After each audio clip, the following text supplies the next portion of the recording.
मेरे प्यारे बच्चों, आइए welcome to my YouTube channel जहां बनाते हैं हम मैथ्स को कूल इन मैथ्स का स्कूल। तो आज हम क्या करेंगे? आज हम चैप्टर 7 से शुरुआत करेंगे, जिस चैप्टर का नाम है फाइंडिंग द अननोन। अननोन जो गुमा हुआ है, जो दिख नहीं रहा, कैसे करेंगे उसको? यहाँ पे एनसीईआरटी में बहुत सारी इंटरेस्टिंग पिक्चर्स दी हुई हैं, जहाँ पे कोई नंबर दिया है और उस नंबर से हमसे कुछ वैल्यूज पूछी गई हैं। मेरे इस वीडियो में मैं आपको टेक्निक सिखाऊंगी, हम ब्रेनस्टॉर्म करेंगे जहाँ से हम ये वैल्यूज निकाल पाएँ। तो बेसिकली मज़ा आने वाला है इन पजल्स को सॉल्व करने में कि हमें जो इतनी सारी फोटोज दी हुई हैं, आखिरकार उन फोटोज का वैल्यू क्यों है। तो चलने को तैयार हैं आप मेरे साथ इस जर्नी पे? आइए शुरू करते हैं। अब हम इसके सब टॉपिक्स देखते हैं। फाइंडिंग द अननोन का मतलब है हम करेंगे इंट्रोडक्शन टू इक्वेशन, जहां पे इस वीडियो में मैं आपको कॉन्सेप्ट सोर्स के अंदर वेइंग स्केल का यूज बताऊंगी। आइए अब हम चलते हैं, शुरू करते हैं। देखिए, यहाँ पे एक मैथमेटिकल इक्वेशन दी है। सोचिए सोचिए क्या निकलेगा इसका आंसर? नहीं निकाल पाएंगे क्योंकि यहाँ पे बना हुआ है क्वेश्चन मार्क। उस क्वेश्चन मार्क को किसी नंबर से हमें रिप्लेस करना है। तो पड़ गए ना अचंभे में। अब दूसरा देखते हैं, क्वेश्चन मार्क +2 = 5। हमने तो क्वेश्चन मार्क इंग्लिश के अंदर देखा है, मैथ्स में कहाँ है? फिर से घूम गए ना। चलिए, इसी चीज़ को सॉल्व करने के लिए हमारे पास मैथ्स में एक ब्रांच होती है, उसको हम कहते हैं algebra. Algebra is a part of mathematics where we use letters to represent numbers. These letters stand for numbers whose value we do not know yet. तो जो चैप्टर है फाइंडिंग द अननोन, उसके अंदर हम यही सीखेंगे कि कैसे वैल्यू निकालेंगे। क्यों यूज करते हैं हम letters? Why do we use letters? Sometimes in maths, the number is unknown or can change. Instead of writing a number, we use letters like X, Y, A, B. These letters are called variables. ये बहुत ही important word है, variables. हम variable और constant, ये दो words हम इस chapter में सीखेंगे। Algebra as a balance. कैसे हम वर्ड बैलेंस अलजेब्रा के लिए यूज करेंगे, ये मैं आपको वीडियो के बीच में बताऊंगी। तो आप इस वीडियो को एंड तक देखिए। अब हम शुरू करते हैं इस नाम से, जो कि है अलजेब्राइक इक्वेशन। क्या होती है algebraic equation? An algebraic equation is a mathematical statement that indicates the equality of two algebraic expression. बच्चों, यहाँ पे कुछ नए शब्दों का यूज करा गया है जिनकी आपको मास्टरी करनी है। अलजेब्राइक एक्सप्रेशन कैसे अलग है अलजेब्राइक इक्वेशन में। अब एनसीईआरटी के अंदर आपको ऐसे क्वेश्चंस देखने को मिलेंगे जहां पे अब आपको पता चल गया है कि हम वेरिएबल का यूज लगा के इनको सॉल्व कर सकते हैं बहुत ही आराम से। तो हम कैसे कह सकते हैं? अब हम ये कह सकते हैं कि हम क्वेश्चन मार्क को बदल के अल्फाबेट्स को यूज करेंगे फॉर फाइंडिंग द अननोन। तो अननोन क्या हुआ बच्चों? अननोन एक नंबर ही है जो हमें ढूंढना है, लेकिन जब तक नहीं मिलता तब तक हम वेरिएबल्स का यूज करेंगे।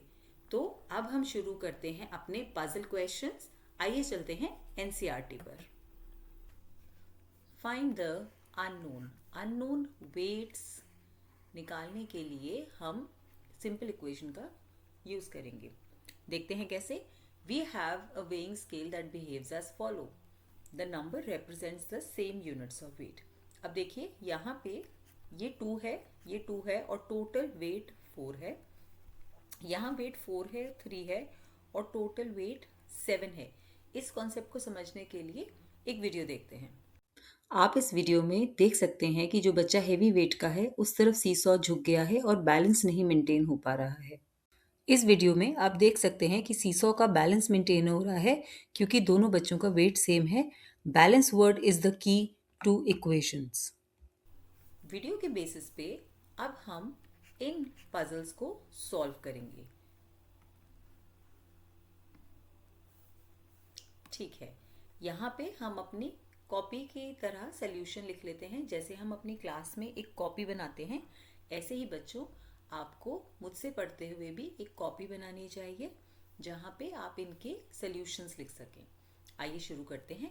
अब यहाँ देखिए, टोटल वेट जो है वो 16 है। यहाँ पे तो आप लिख लीजिए टोटल वेट इज 16। अब इसके अंदर लेफ्ट साइड पे एक लीफ बनी है, एक पर्पल कलर का फ्लावर बना है और एक और लीफ बनी है, और राइट साइड पे एक ऑरेंज फ्लावर बना है। क्योंकि ये बीम बैलेंस बिल्कुल स्ट्रेट है, दोनों तरफ बैलेंस है, तो दोनों तरफ वेट है 8 और 8। इसका मतलब 2 लीव्स प्लस एक पर्पल फ्लावर का वेट है 8, और जिसके अंदर लीफ का वेट है 3। तो ये 3 हो गया वेट, ये 3 हो गया वेट, तो टोटल वेट मिलके हो गया 6। तो कितना बचा है वेट ताकि वो 8 हो जाए?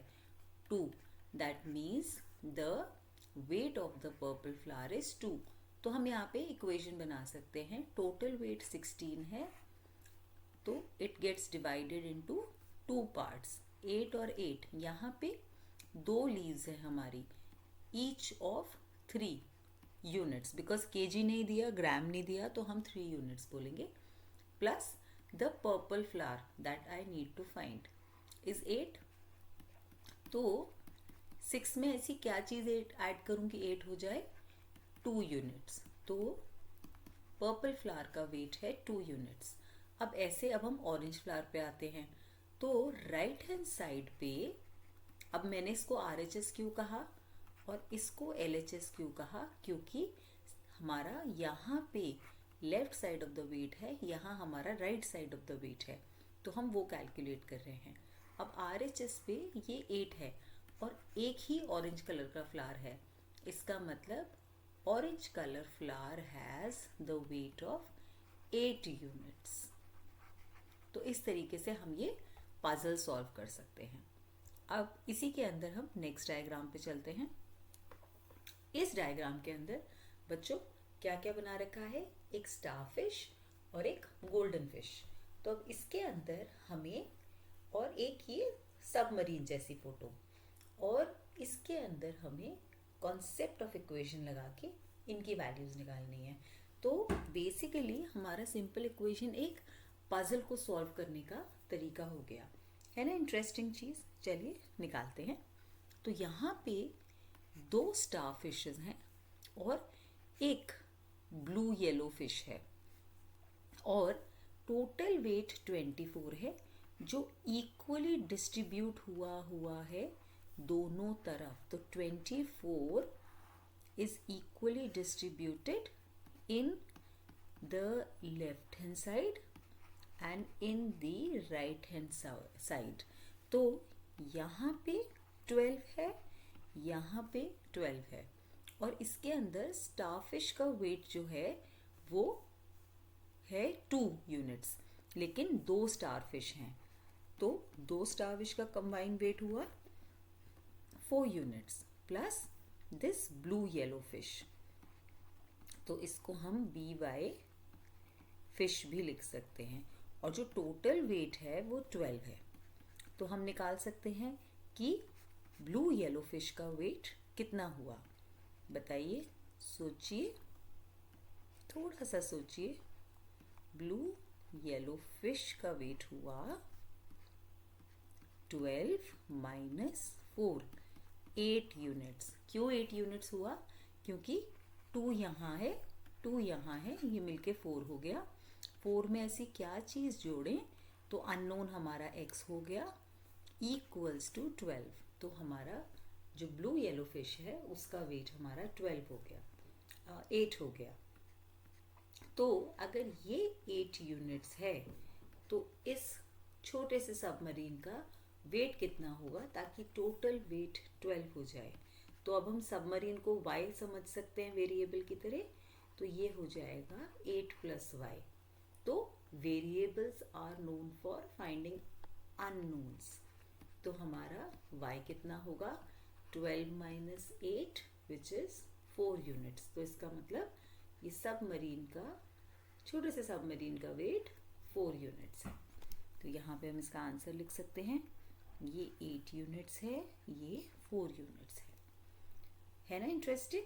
चलिए अब आगे का पजल आप कोशिश करिए सॉल्व करने का, क्योंकि मैथ्स जितना आप खुद सॉल्व करेंगे उतनी ही आपकी ब्रेन पावर बढ़ेगी और आपको कॉन्फिडेंस आएगा मैथ्स में।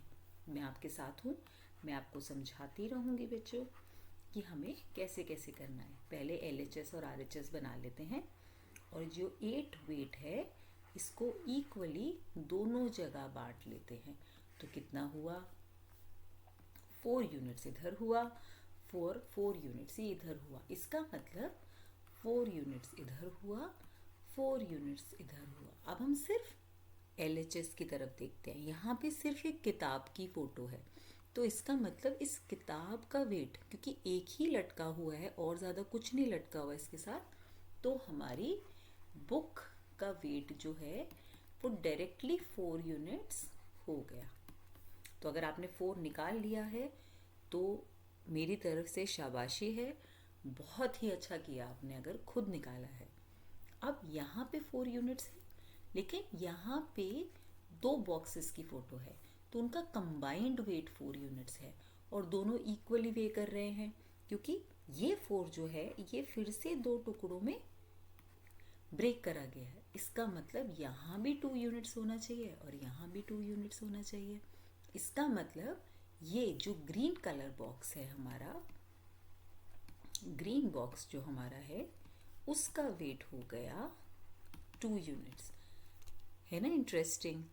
हाँ, तो यहाँ पे भी हम लिख लेते हैं। आप अपनी बुक में लिख लीजिए या कॉपी में लिख लीजिए कि इसका सल्यूशन कैसा है। वैसे बुक में लिखेंगे तो ज़्यादा अच्छा रहेगा, क्योंकि बुक में ही फिगर्स बनी हुई हैं। अब हम करते हैं ये वाला क्वेश्चन, नेक्स्ट डायग्राम जो NCERT का ही है। आप अपनी बुक में फ़ोटो देख सकते हैं। इसके अंदर 18 को इक्वली डिवाइड करा गया है, तो 9 यूनिट्स आपका लेफ्ट पे आएगा और 9 यूनिट्स आपका राइट पे आएगा, है ना बच्चों। ये भी 9 यूनिट्स होगा और ये भी 9 यूनिट्स होगा। अब इसके अंदर एक तो सूरज है और 4 बादल हैं, और यहाँ पे 3 बिजली हैं, और हमें सूरज का वेट निकालना है और बिजली का। अब इसमें हम सूरज का वेट अगर 5 है तो 9 में से सब्ट्रैक्ट करेंगे ना, क्योंकि टोटल वेट 9 है और सूरज का वेट 5 है, तो 4 बादलों में हमें 4 यूनिट वेट बांटना है। तो यहाँ पे हम -5 करके 4 यूनिट्स निकाल लेते हैं। अब बिकॉज देयर आर 4 क्लाउड्स, 1 2 3 4। अब जैसे आपके पास 4 चॉकलेट हैं और आप 4 फ्रेंड्स हैं, तो सबको कितनी कितनी चॉकलेट मिलेगी, 1 पर हेड। तो इसमें हमें डिवीजन करनी पड़ेगी। तो हर एक क्लाउड का वेट जो है वो आपका 1 यूनिट आ जाएगा। अब हम राइट साइड पे आते हैं। 9 यूनिट्स है और 3 आपके थंडरस्टॉर्म्स की फोटो है, तो इक्वली बांटना है। अब आप इसको ये भी सोच सकते हैं, आपके पास अब 9 चॉकलेट्स हैं और आप 3 फ्रेंड्स में बांटना चाहते हो, तो सबको कितनी मिलेगी, 3 मिलेंगी। तो हमने क्या करा, डिवीजन ऑपरेशन। तो 9 is being equally divided into 3 parts. तो अगर हमने 3 पार्ट्स में किया तो 3 यूनिट ईच। तो ये जो थंडरस्टॉर्म की फोटो है ये हो गया 3 यूनिट। तो इस तरीके से हम निकाल रहे हैं। जहाँ जहाँ भी हमारा अननोन है वहाँ अभी तो हम फोटो यूज़ कर रहे हैं, लेकिन आगे इन्हीं चीज़ों में x और y यूज़ करेंगे। अब करते हैं हम नेक्स्ट वाला क्वेश्चन, जिसके अंदर हमारा 40 वेट डिवाइड हो रहा है 2 जगह। तो आप सब लोग निकालेंगे कि ये 20-20 इक्वली डिवाइड हो जाएगा। अब यहाँ पे एक चीज़ देखिए, यहाँ एक क्राउन बना हुआ है और ये एक ब्लू कलर का स्टोन सा बना हुआ है। तो इसके अंदर हम कैसे पता लगाएंगे कि हमें यहाँ से ऐड करना शुरू करना चाहिए कि हमें RHS से ऐड करना चाहिए। ये हमारा RHS है और ये हमारा LHS है। अब देखिए, अगर हम LHS को ध्यान से देखें तो हमारे पास 1 क्राउन प्लस 1 2 3 4 5 ब्लू स्टोन्स हैं और ये इक्वल हैं 20 यूनिट्स वेट के। अब जब भी बच्चों दो चीज़ों का वेट अननोन होता है, क्योंकि ना ब्लू स्टोन का दिया है ना क्राउन का दिया है और एक वैल्यू होती है, तो ये सॉल्व नहीं हो सकती। तो आपको RHS की तरफ ही देखना पड़ेगा। अब RHS में आपके 4 क्राउन्स बने हुए हैं। सो 4 times the weight of 1 crown is 20। भाई जो 20 kg का वेट है वो 4 क्राउन्स में बांटना है। जैसे अगेन सेम एग्जाम्पल, अगर आपके पास 20 चॉकलेट्स हैं और आप टोटल 4 फ्रेंड्स हो तो सबको कितनी कितनी मिलेंगी, तो आप डिवाइड करेंगे तो क्राउन का वेट कितना आएगा, जितनी आपको चॉकलेट्स मिलेंगी उतना ही क्राउन का वेट आएगा बच्चों। तो 5, तो 5 यूनिट्स आपका क्राउन का वेट आ गया। अब यहाँ पे आपने जैसे ही 5 डाला तो आपको सिर्फ और सिर्फ ब्लू स्टोन्स का वेट निकालना ही रह गया। तो यहाँ पे हमने अगर 5 डाल दिया तो हमारे लिए अननोन सिर्फ ब्लू स्टोन रह गया। तो अब अगर हम LHS पे देखें तो 5 प्लस 5 ब्लू स्टोन्स जो हैं उनका टोटल वेट मिला के 20 है। तो इसका तो 20 में से माइनस कर दीजिए, तो जो वेट 15 है वो अब कितनी जगह बांटना है, 1 2 3 4 5 है ना। तो कितना वेट होगा एक ब्लू स्टोन का। अब आपके पास 15 चॉकलेट्स हैं, 15 चॉकलेट्स, और आप कितने फ्रेंड्स हैं, 5 फ्रेंड्स, तो कितनी मिलेगी सबको, 3 ईच। तो हमने कैसे निकाला, 15 डिवाइडेड बाय 5।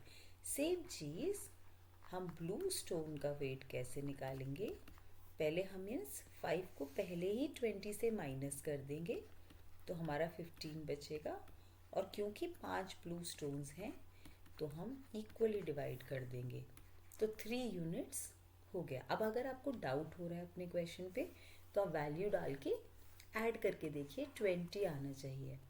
ये 3 ये 3 ये 3 ये 3 ये 3, तो ये 15 हो गया, प्लस 5 तो 20, और ऐसे ये चारों 5 तो वेट 20। इसका मतलब हमने क्वेश्चन बिल्कुल अच्छे से सॉल्व किया है।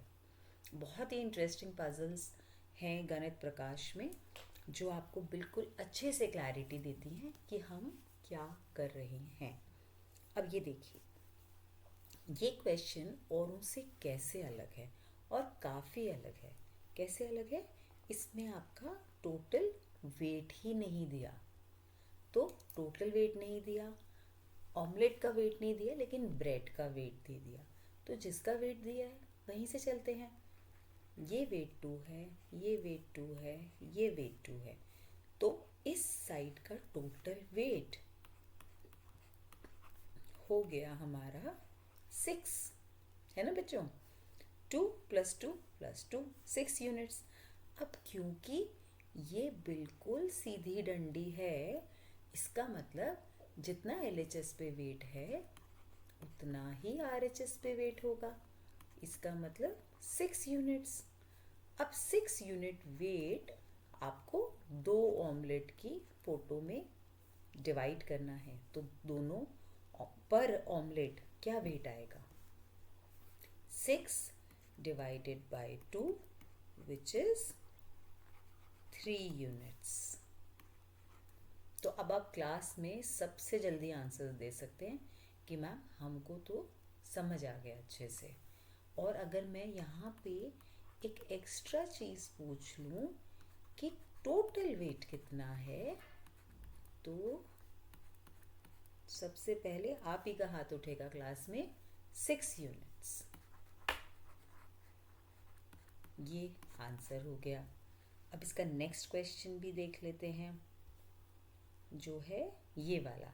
अब आप फटाफट कर पाएंगे। चलिए करना शुरू कीजिए, मैं वेट कर रही हूँ।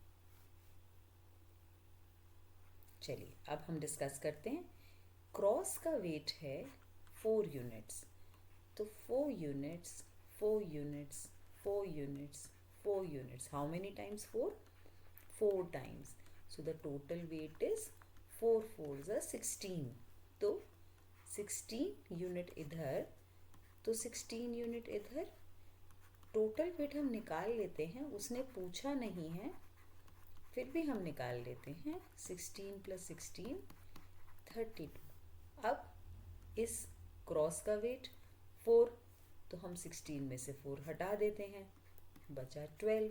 12 is to be equally distributed between 2 photos of donut. ये डोनट की फोटो बनी है, तो अब हमारा जो 12 आया, जिसमें से हमने क्रॉस का वेट हटा दिया था, तो हमें डोनट के बीच में बांटना है। तो ये हो गया 12 डिवाइडेड बाय 2, 6 यूनिट्स ईच, तो डोनट का वेट हुआ 6। ठीक है, अब चलते हैं नेक्स्ट वाले क्वेश्चन पे, which is the last in this figure. बहुत ही अच्छा कलरफुल डायग्राम बना हुआ है। एक तरफ वाटरमेलन का पीस है, एक तरफ बनाना और ऑरेंज है। Now the weight of one piece of this watermelon is 10 weigh कर रहा है। केजी नहीं लगा सकते क्योंकि हमें पता नहीं है किस यूनिट में वेट है। तो 10 इधर है, तो टोटल वेट 10 ही इधर होगा। यहाँ पे तो एक ही चीज़ है, तो दोनों तरफ 10-10 किलो है, 10-10 है, तो टोटल वेट हमारा 20 हो गया इसके हाथ में। बट वो हमसे पूछा नहीं है, हमें ऑरेंज का वेट दिया है। ऑरेंज का वेट हमें दे दिया, वाटरमेलन का वेट हमें दे दिया, तो हमने RHS का वेट निकाल लिया। LHS की मदद से हमने बच्चों RHS का वेट निकाल लिया। अब ये जो 10 है, दिस इज 2 इंटू बनाना, 2 बनाना है ना, प्लस ऑरेंज। अब ऑरेंज का वेट कितना दिया है? ऑरेंज का वेट दिया है 4 यूनिट्स। तो 4 यूनिट अगर ऑरेंज का हो गया, उसको आप 10 में से हटा दीजिए, तो 6 यूनिट्स हैं वेट ऑफ 2 बनानास। तो एक बनाना का वेट कितना हुआ? 6 डिवाइडेड बाय 2, 3 यूनिट्स। तो यहाँ पे बनाना के वेट हो गया 3 यूनिट्स। तो इतने सारे NCERT के एग्जाम्पल्स करने के बाद आपको ये समझ आ गया होगा कि हम आखिरकार इक्वेशंस में फाइंडिंग द अननोन क्यों कहा गया है, और ये जो अननोन क्वांटिटी है, इसके अंदर हम वेरिएबल x और y यूज़ करेंगे। मैं अपने अगले वीडियो में आपको ये सैक का वेट, इस बोरी का वेट निकालना सिखाऊंगी। अगर आपको ये वीडियो पसंद आया हो तो आप उसे लाइक, शेयर और सब्सक्राइब ज़रूर करें। Thank you.